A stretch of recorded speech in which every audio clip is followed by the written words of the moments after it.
Guys, meteorologist Kelly Dobeck here. A powerful 7.7 magnitude earthquake off the coast of Japan happening earlier today. But I want to talk more about why the northern coast of Japan is so susceptible to earthquakes and why this is concerning. It did trigger a tsunami warning earlier today, but this is the same exact area that was hit by a 9.0 magnitude earthquake 15 years ago. In fact, this was back 15 years ago. The anniversary was just about a month ago, back on March 11th. So that was in 2011. That tsunami that was triggered by that 9.0 magnitude earthquake killed 22,000 people. There are a lot of nuclear facilities, nuclear plants along the coast of Japan over here that also made things dangerous when we had that huge tsunami wave happen 15 years ago. So the folks who live in Japan, especially along the coast,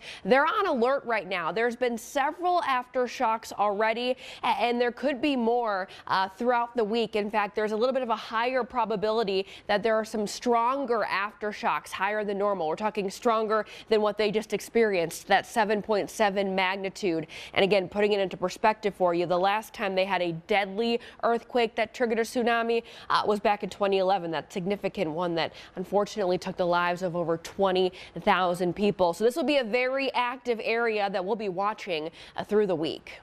Now